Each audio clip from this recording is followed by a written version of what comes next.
Hi students, कैसे हो? नमस्कार टू ऑल ऑफ यू। तो स्टूडेंट्स, आज हम कवर करने जा रहे हैं टॉपिक हिस्ट्री का, क्लास 10th का।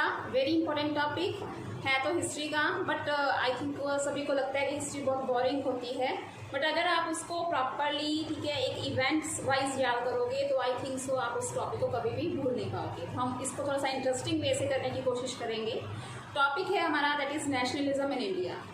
तो ये हमारे इंडिया के बारे में ही है, तो इसको प्रॉपर तरीके से, ठीक है, समझना, और जो इसकी डेट्स हैं या फिर कुछ भी है, कोई इवेंट कब हुआ, इसको याद रखना। Keep all these things in your mind, because ऐसे मानकर चलिए कि इस चैप्टर में से आपको एटलीस्ट 5 मार्क्स का जो क्वेश्चन है वो किसी भी फॉर्म में बोर्ड एग्जाम में पूछा जा सकता है। तो स्टूडेंट, सबसे पहले हम बात करेंगे कि नेशनलिज्म मतलब क्या होता है। जो नेशन के प्रति आपका प्यार, ठीक है, उसकी आपके नेशन के लिए क्या फीलिंग्स हैं, रिस्पेक्ट करते हो आप अपने, ठीक है, नेशन के लिए। जैसे कि मान लीजिए अगर हमारा जो है जन गण मन हम स्टार्ट कर देते हैं तो आप सभी खड़े हो जाते हो ना, तो आपको प्राउड फील होता है कि मैं इंडियन हूँ। तो इसीलिए, ठीक है, ये फीलिंग्स जो हैं वो कैसे लोगों के अंदर क्रिएट हुई और कौन से ऐसे पर्सन्स थे जिन्होंने नेशनलिज्म की फीलिंग को लोगों के बीच में क्रिएट करने की कोशिश की, और उससे पहले हमारे इंडिया में क्या था, कौन रूल ओवर कर रहा था। तो इस तरीके से हम इस चैप्टर को कवर करेंगे, ठीक है, नेशनलिज्म इन इंडिया। तो हम स्टार्ट करने जा रहे हैं। तो स्टूडेंट्स, आपको पता है कि जो हमारे कंट्री में थे, ये पहले ब्रिटिशर्स आए थे, वो किस पर्पज़ के लिए आए थे? ट्रेड के पर्पज़ के लिए, है ना। तो सबसे पहले उन्होंने जो एक मुगल एम्परर था जहांगीर, आपने नाम सुना होगा, वेरी फेमस रूलर। तो जहांगीर से जो ब्रिटिश ईस्ट इंडिया कंपनी थी, उन्होंने एक राइट गेन किया था जिसको दीवानी का राइट कहते थे। दीवानी का राइट क्या होता है कि वो पर्सन, जो ब्रिटिश ईस्ट इंडिया कंपनी थी, वो कुछ ऐसी प्लेसेस थी जैसे कि बंगाल हो गया, बिहार, उड़ीसा, वहाँ पे वो टैक्स कलेक्ट कर सकती थी, ठीक है। वहाँ पे उनको कोई भी रोक नहीं सकता था विदाउट एनी इंटरफेरेंस। उन्होंने ये राइट कहाँ से लिया? मुगल एम्परर जहांगीर से लिया। लेकिन ये उनकी, हम कह सकते हैं कि स्टार्टिंग पॉइंट था। उसके बाद ग्रेजुअली उन्होंने पूरे इंडिया के ऊपर अपना कंट्रोल जो था वो इस्टेब्लिश कर लिया। बट एक टाइम ऐसा आया, जैसे कि आपको पता है कि 1857 का एक रिवोल्ट हुआ था, जिसको हम क्या कह देते हैं, फर्स्ट वॉर ऑफ इंडिपेंडेंस। वहाँ पे मंगल पांडे नाम का एक पर्सन था, एक सोल्जर था, ठीक है। तो उसने इस चीज़ को इनिशिएट किया, और उसके बाद बहुत सारे ऐसे लीडर्स जो थे वो अमर्ज हुए जिन्होंने हमारे कंट्री को इंडिपेंडेंस दिलाने में हेल्प की। तो सबसे पहले हम बात करेंगे कि जो नेशनलिज्म का आइडिया था वो कहाँ से आया। यूरोप में पहले भी एक ऐसा मूवमेंट, कुछ ऐसे आंदोलन हो चुके थे, तो वहाँ से एक वर्ड हमारे कंट्री के लोगों के सामने आया जिसको हम कहते हैं नेशन स्टेट। अभी नेशन स्टेट क्या होता है? जैसे कि आपको पता है कि हमारी कंट्री का, इंडिया का एक बाउंड्री लाइन बना हुआ है कि ये हमारा इंडिया है, और इंडिया जो है वो अलग अलग स्टेट्स में डिवाइड हुआ है। तो हमारा इंडिया क्या है? एक इंडिपेंडेंट कंट्री है। हम कौन से रूल को यहाँ पे फॉलो करते हैं? डेमोक्रेटिक रूल है, ठीक है। आपको बहुत तरह के राइट मिले जाते हैं और आप अपने व्यूज़ को एक्सप्रेस कर सकते हो, अपनी एसोसिएशंस को बना सकते हो। But all these things didn't happen at the time of Britishers. जो ब्रिटिशर्स थे उन्होंने इस तरह का कोई भी राइट हम इंडियंस को नहीं दिया था। वो सिर्फ हमें अपना गुलाम बनाकर, अपने स्लेव बनाकर रखते थे। उनके साथ बहुत कुछ ऐसा किया जाता था जो कि टॉलरेट करना बहुत ज़्यादा मुश्किल था। उनके साथ इन्फीरियर, ठीक है, ऐसा बिहेव किया जाता था, कोई प्रॉपर उनको राइट्स नहीं मिलते थे। तो नेशन स्टेट की बात कर रहे थे कि नेशन स्टेट वो होती है जहाँ पे हर पर्सन की अपनी एक आइडेंटिटी होती है। जैसे आपसे कोई पूछा जाता है कि आप कहाँ के सिटीजन हो, तो आप कहते हो कि इंडिया, मैं इंडियन हूँ, है ना। तो प्राउड फील होता है हमें कि हम इंडियन हैं। इट्स मीन्स आप सभी लोगों की आइडेंटिटी एक है कि आप इंडिया में रहते हो तो आप इंडियन हो। बट ब्रिटिशर्स के टाइम में ऐसा कुछ भी नहीं था, क्योंकि उनका क्या, उन्होंने कौन सी पॉलिसी को फॉलो किया था कि जब वो किसी भी टेरिटरी के ऊपर विक्ट्री गेन करते, उसको अपनी टेरिटरीज में मर्ज कर लेते, एक्सपैंड कर लेते, ठीक है। कोई उनकी पॉलिटिकल बाउंड्री नहीं थी। आज के टाइम में हमारे कंट्री की एक पॉलिटिकल बाउंड्री बनी हुई है, उससे बियॉन्ड हम नहीं जाते हैं। हम कहते हैं कि यहाँ तक हमारा इंडिया है और उसके बाद कोई और कंट्री वो स्टार्ट हो जाता है, मीन्स एक बॉर्डर बना हुआ है। तो पहले ऐसा कुछ नहीं था। तो नेशन जो स्टेट है उसमें हम 3 चीज़ें काउंट करते हैं कि जहाँ पे कल्चर क्या हो, लोगों का शेयर हो और उनके अंदर फीलिंग हो किसकी, बिलोंगिंगनेस की, कि आपस में प्यार है, रिस्पेक्ट है, केयर है एक दूसरे के लिए। And third, moreover we can say कि वो एक कंट्री क्या हो, इंडिपेंडेंट कंट्री। तो सबसे पहले हम नेशन स्टेट की यहाँ पे डेफिनेशन लिखेंगे या फिर उसको, ठीक है, एक फीचर्स के अकॉर्डिंग उसको यहाँ पे एक्सप्लेन करेंगे कि फॉर्मेशन ऑफ नेशन स्टेट। तो इसमें हम किस किस चीज़ को इंक्लूड करते हैं। फर्स्ट हम करते हैं सेंस ऑफ बिलोंगिंगनेस,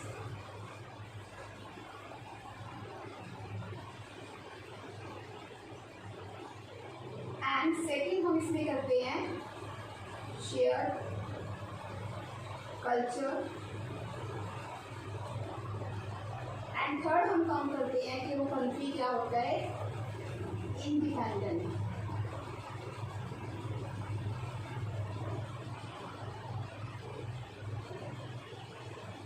जब ये सारी चीज़ें मिल जाती हैं तो उसको हम कौन सा स्टेट बोल देते हैं, एक तरह से नेशन स्टेट बोल देते हैं। तो ये जब वर्ड हमारे सामने आया, इस वर्ड का ओरिजिन हुआ, तो लोगों के अंदर, हमारे जो इंडियंस थे उनके अंदर भी एक फीलिंग क्रिएट हुई कि हमारी भी एक अलग से आइडेंटिटी होनी चाहिए, ठीक है, हमारा कल्चर भी शेयर होना चाहिए और हम भी इंडिपेंडेंट होने चाहिए, किसी के अंडर जो है वो नहीं रहना हमें। तो इसको आगे कुछ ऐसे हमारे कंट्री के लीडर्स थे जिन्होंने इसको आगे एक्सपैंड किया, आगे बढ़ाया, हेल्प की हमें इंडिपेंडेंस दिलाने। तो उससे पहले हम बात करेंगे कि जो स्टार्टिंग जो पॉइंट था वो कहाँ से हुआ, इसका बेस क्या था। वो बेस था हमारी first world war. First world war में ऐसा क्या हुआ जिसके कारण जो लोग थे वो इतने ज़्यादा एंग्री हो गए ब्रिटेन वालों से कि अब उन्होंने सोच लिया था कि अब वो इसको यहाँ पे नहीं जाने देंगे।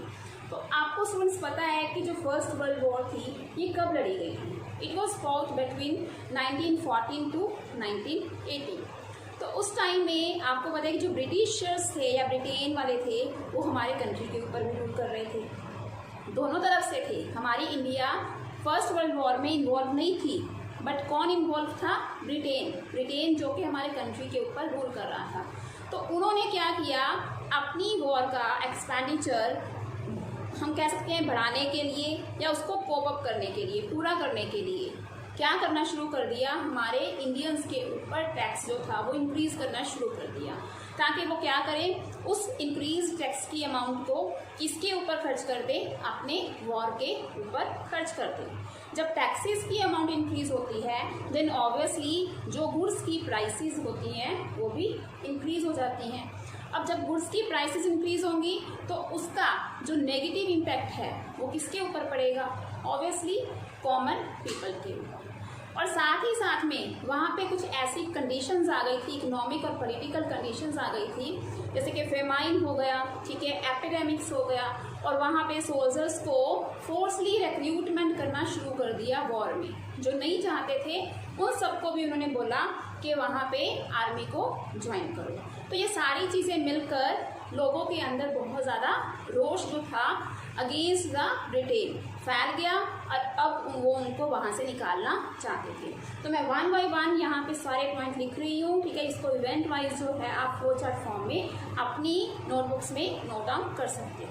तो सबसे पहले हम लिखते हैं कि जो फर्स्ट वर्ल्ड वॉर थी it was fought between time period of 1914 to 1918। तो इस टाइम में क्या हुआ, changes in the political and economic condition। अब इकोनॉमिक एंड पॉलिटिकल कंडीशन क्या चेंज हुआ उसमें। फर्स्ट ऑफ ऑल जो ब्रिटेन वाले थे उन्होंने इंक्रीज्ड डिफेंस एक्सपेंडिचर, वर्ड्स कौन से होते हैं जो वॉर में लड़ाई लड़ने के लिए काम आते हैं। अभी ऐसे तो नहीं है ना कि आप लकड़ियों से लड़ोगे, तो आपको इक्विपमेंट्स चाहिए जो कि प्रॉपर तरीके से काम करे वहाँ पे। तो डिफेंस जो इक्विपमेंट्स थे उनको परचेज करने के लिए उन्होंने क्या करना शुरू कर दिया, अपना खर्चा बढ़ा दिया, एक्सपेंडिचर इंक्रीज कर दिया। अब उस एक्सपेंडिचर को मीट करने के लिए, पूरा करने के लिए, फुलफिल करने के लिए उन्होंने क्या किया, इंक्रीज्ड प्राइसेस। ऑलमोस्ट उस टाइम में जो प्राइसेस थी वो डबल हो गई थी। अगर कोई चीज़ उस टाइम में 20 रुपीज़ की मिल रही थी तो वो कितनी की मिल रही थी उस टाइम में, 40 रुपीज़ की।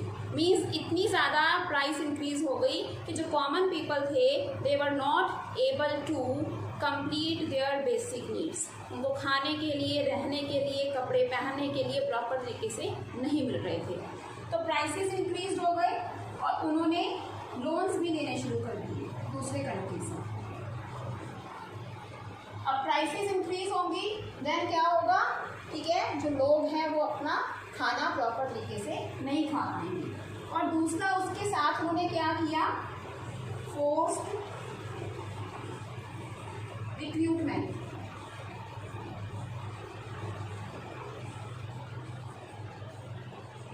अभी फोर्स्ड रिक्रूटमेंट का मतलब क्या हुआ कि उन्होंने जो विलेजर्स के लोग थे, उनके जो यंग पीपल थे, उनको फोर्सली आर्मी ज्वाइन करने के लिए कहा।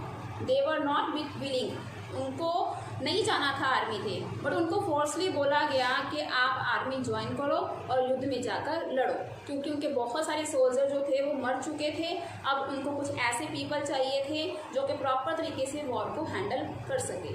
बट जो विलेजर्स पर्सन्स थे वो इस चीज़ के लिए विलिंग नहीं थे, जिसके कारण वो ब्रिटेन वालों के बिल्कुल ही अगेंस्ट हो गए। ठीक है, तो ये चीज़ हुई force recruitment. And after that 1819 और 2021 कुछ ऐसा टाइम पीरियड है, 17-18 भी आ सकता है, 18-19 भी, और 20 से 21 उस टाइम में क्या फैल गया, जो फेलियर ऑफ क्रॉप्स, जो क्रॉप्स थी वो बिल्कुल ही फेल हो गई। मीन्स हमारी जो क्रॉप की प्रोडक्शन थी वो बिल्कुल भी नहीं हो रही थी, जितनी भी हुई वो भी सारी की सारी डिस्ट्रॉय हो गई। अब फूड की अवेलेबिलिटी नहीं है, ठीक है, सप्लाई नहीं है, लेकिन लोगों की डिमांड जो थी वो उतनी ही थी, जिसके कारण क्या हो गया, शॉर्टेज ऑफ फूड, फूड की शॉर्टेज हुई। ओके, तो फूड की शॉर्टेज होने के साथ साथ इन 1921 क्या हुआ, वहां पे फेमाइन एंड एपिडेमिक्स सिचुएशन।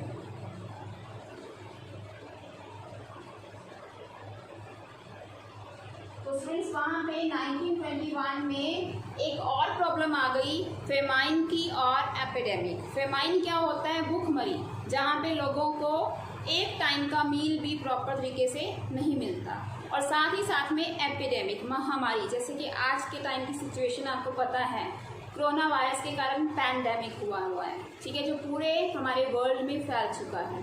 तो एपिडेमिक क्या होता है, जो एक पर्टिकुलर कंट्री में ही फैलता है, पूरे वर्ल्ड की बात नहीं होती उसमें, एक पर्टिकुलर कंट्री में। तो उस टाइम वहाँ पे एपिडेमिक कंडीशन हुई, ठीक है, अप्रॉक्सीमेटली 12 to 13 मिलियन जो पीपल थे वो क्या हो गए, वहाँ पे उनकी डेथ हो गई थी।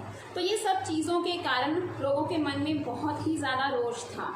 उनको ये था कि जो कॉमन पीपल हैं उनकी डिमांड्स को बिल्कुल ही इग्नोर किया जा रहा है, ठीक है। वॉर के कारण उनकी जो इकोनॉमिक कंडीशन थी वो बिल्कुल ही ख़त्म हो चुकी थी, इकोनॉमी बिल्कुल ही डाउन हो गई थी। तो ये सब चीज़ों के कारण लोगों के माइंड में एक यही अब विल थी, उनकी यही इच्छा थी कि कैसे ना कैसे करके हम ब्रिटेन से अपने आप को छुटकारा दिला पाएँ। लेकिन कोई भी ऐसा पर्सन उस टाइम में नहीं दिखा जो इनिशिएट कर सके। तो सडनली, ठीक है, जो आपको पता है कि हमारे जिसको हम कहते हैं कि बापूजी महात्मा गांधी, तो वो कहाँ से आए, साउथ अफ्रीका से 1915 में हमारे कंट्री में आए, मीन्स इंडिया में आए, ठीक है। वहाँ पे वो लॉ की स्टडी कर रहे थे। जब उन्होंने अपनी वो डिग्री कंप्लीट कर ली तो 1950 में ही रिटर्न्ड इनटू इंडिया। तो जब इंडिया में आए तो उन्होंने देखा कि हमारे इंडिया की जो कंडीशन थी, लोगों की कंडीशन थी, वो बहुत ही ज़्यादा ख़राब हो चुकी थी, लोगों को कोई भी राइट्स नहीं थे। तो उन्होंने कुछ मूवमेंट्स चलाए, ठीक है, और उन्हीं मूवमेंट्स के द्वारा ही हमें जो हेल्प मिली कि हम इंडिपेंडेंस जो थे वो गेन कर सकें। तो जो उनके द्वारा सबसे फर्स्ट मूवमेंट चलाया गया था that was known as Satyagraha movement. तो अभी हम उसके बारे में रीड करेंगे कि सत्याग्रह मूवमेंट जो था वो क्या था। आई थिंक ये सब आपने नोट कर लिया होगा, अगर नहीं किया तो आप इसका स्क्रीनशॉट ले सकते हो, बाद में नोट कर सकते हो। ये फर्स्ट वर्ल्ड वॉर का क्या था, हमारे इंडिया की इकोनॉमी के ऊपर इफेक्ट था, जो कि हमेशा नेगेटिव ही रहा, कोई पॉजिटिव इम्पैक्ट नहीं था। Now we are talking about Satyagraha movement.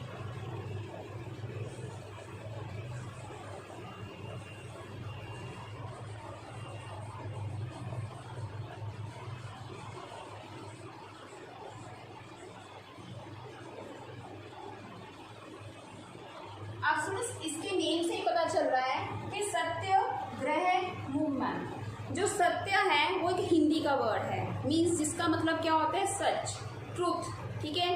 तो जो गांधी जी ने ये मूवमेंट चलाया था, उनकी जो बेसिक पॉलिसी थी वो क्या थी कि जो भी मूवमेंट चलाएंगे हम वो ट्रूथ के ऊपर बेस्ड होगा, और सेकंड किसके ऊपर होगा, नॉन वायलेंस के ऊपर। हम वायलेंटली कोई भी मैथड जो है वो फॉलो नहीं करेंगे।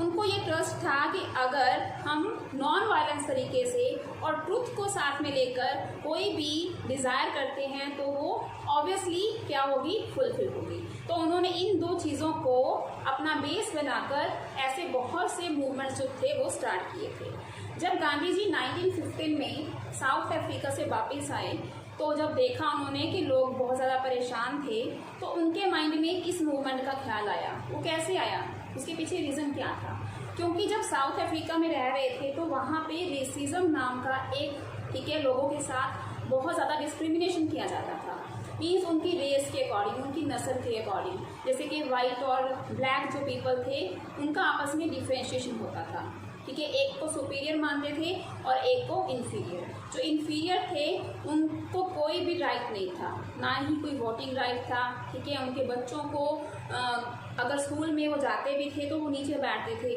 स्कूल को क्लीन करते थे, मीन्स उनको equal rights were not given.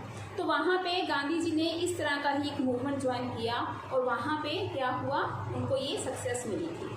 तो सेम उन्होंने मूवमेंट यहाँ पे गांधी जी ने इंडिया में चलाने की सोची। तो उन्होंने सत्याग्रह मूवमेंट स्टार्ट किया, उन्होंने डिफरेंट प्लेसेस पर वो स्टार्ट किए, ठीक है। तो जो डिफरेंट प्लेसेस पर उन्होंने इनिशिएट किया उसके बारे में मैं आपको बता रही हूँ। पहले इसका मेन लिख लीजिए कि सत्याग्रह मूवमेंट क्या था, based on truth and non violence. सबसे पहले उन्होंने जो मूवमेंट स्टार्ट किया था चंपारण। ये मूवमेंट चंपारण कहाँ पे आ जाता है आपका, बिहार में। It was started in 1960। तो स्टूडेंट्स आप, ठीक है, जो डेट्स हैं इसको याद रख सकते हो इवेंट वाइज, कि आपका जो फर्स्ट वर्ल्ड वॉर था 1914 to 18 हुआ था, ठीक है। उसके बीच में ही जब गांधी जी वापस आए तो गांधी जी ने 1916 में अपना फर्स्ट मूवमेंट जो था सत्याग्रह वो स्टार्ट कर दिया था। Firstly it was started in Champaran, कहाँ पे, बिहार में एक प्लेस है। तो यहाँ पे उन्होंने किसके अगेंस्ट किया था ये movement, against plantation system.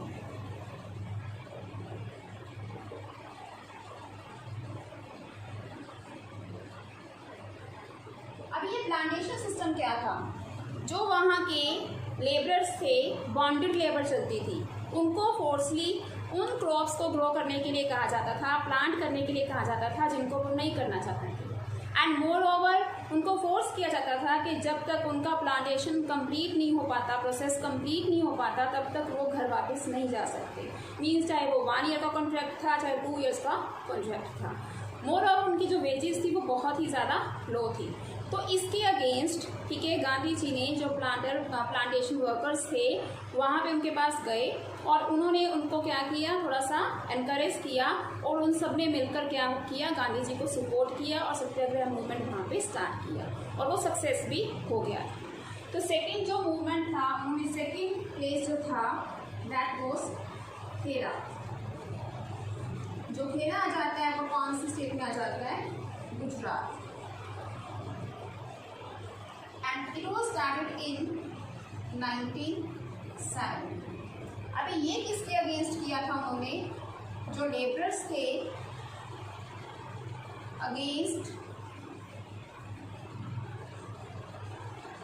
High revenue, against high taxes आप लिख सकते हो। वहाँ के जो हम कह सकते हैं लैंड ओनर्स थे, ठीक है, वो लेबर से या फिर जिसको रेंट पे देते थे वो लैंड, उनसे बहुत ही ज़्यादा हाई टैक्सेस जो थे वो लेते थे। लेकिन वहाँ पे क्रॉप्स की जो प्रोडक्शन होती थी वो इतनी ज़्यादा नहीं होती थी, सो दे वर नॉट एबल टू पे। तो गांधी जी के जब उन्होंने सत्याग्रह मूवमेंट के बारे में सुना तो उन सब ने उसको ज्वाइन कर लिया, ठीक है। वो चाहते थे कि या तो टैक्सेस की जो अमाउंट है वो कम हो जाए या फिर उसको बिल्कुल ही ख़त्म कर दिया जाए। तो इट्स मीन्स सेकेंड प्लेस पे जो उन्होंने मूवमेंट स्टार्ट किया सत्याग्रह मूवमेंट, वो भी उनका क्या हो गया था, वहाँ पे उनको सक्सेस मिली। और थर्ड हमारा आ जाता है अहमदाबाद।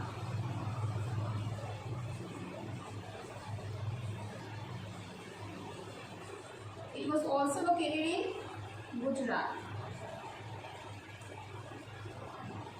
और ये स्टार्ट हुआ था आपका 1918। ये किसके अगेंस्ट हुआ, अगेंस्ट वर्किंग कंडीशंस,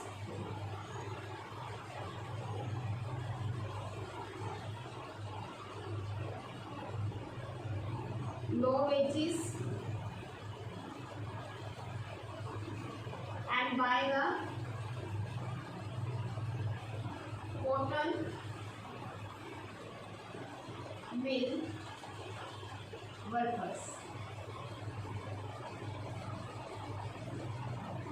जो आपका अहमदाबाद में हुआ, गुजरात में ही है ये एक प्लेस, ठीक है, वो भी सत्याग्रह मूवमेंट गांधी जी ने ही चलाया था। लेकिन वो किसके अगेंस्ट हुआ था, it was started with the cooperation of cotton mill workers. जो कॉटन मिल वर्कर्स थे उनकी जो वर्किंग कंडीशंस थी वो बहुत ही ज़्यादा ख़राब थी। उनको प्रॉपर कोई भी ऐसी फैसिलिटीज़ नहीं दी जाती थी। उनके वर्किंग जो आवर्स थे वो बहुत ज़्यादा थे कंपैरेटिवली टू उनकी वेजेस। उनको वेजेस बहुत कम मिलती थी और सारा सारा दिन वो काम पे लगे रहते थे। तो वो चाहते थे कि उनकी वर्किंग आवर्स कम हो जाएं, वेजेस को इंक्रीज़ किया जाए। तो इस तरीके से उन्होंने अपनी डिमांड रखी और गांधी जी के साथ सत्याग्रह मूवमेंट ज्वाइन किया और ग्रेजुअली उनको वहाँ पे सक्सेस मिली। तो स्टूडेंट्स, ये 3 ऐसी प्लेसेस हैं जो मेन है जहाँ पे गांधी जी ने सत्याग्रह मूवमेंट स्टार्ट किया। अभी आपका क्वेश्चन क्या बनता है, कई बार आपको जो क्वेश्चंस है वो इन द मैप ऑल्सो, कि मैप में आपको पूछ सकते हैं, जैसे आपको दे दिया कि वो कौन सी ऐसी प्लेस है जहाँ पे उन्होंने प्लांटेशन सिस्टम के अगेंस्ट सत्याग्रह मूवमेंट किया था। तो आपको प्लेस का नेम पता होना चाहिए कि बिहार में कौन सी प्लेस थी, चंपारण। या फिर ये भी पूछ सकते हैं कि 1916 में गांधी जी ने सत्याग्रह मूवमेंट कहाँ पे स्टार्ट किया, तो भी आपको प्लेस का नेम पता होना चाहिए। लाइक दिस आपको ये 1 मार्क में भी आ सकता है। जस्ट लाइक ऑब्जेक्टिव का क्वेश्चन जो होते हैं हमारे MCQs होते हैं, तो उसमें भी आपको डेट्स भी पता होनी चाहिए और साथ ही साथ में प्लेस का नेम भी। तो स्टूडेंट्स, आई थिंक सो ये टॉपिक यहाँ तक आपको क्लियर हो चुका होगा। इसमें कोई भी डाउट नहीं होना चाहिए। क्लियरली हर चीज़ मैंने आपको डिटेल फॉर्म में in the form of flow chart also मैंने आपको नोट्स भी बनवा दिए हैं, ठीक है। फिर भी अगर आपको थोड़ा सा भी कोई डाउट होता है तो आप किसी भी टाइम मेरे से अपनी क्वेरीज को सॉल्व करवा सकते हो, ठीक है। Okay students, thank you, bye bye.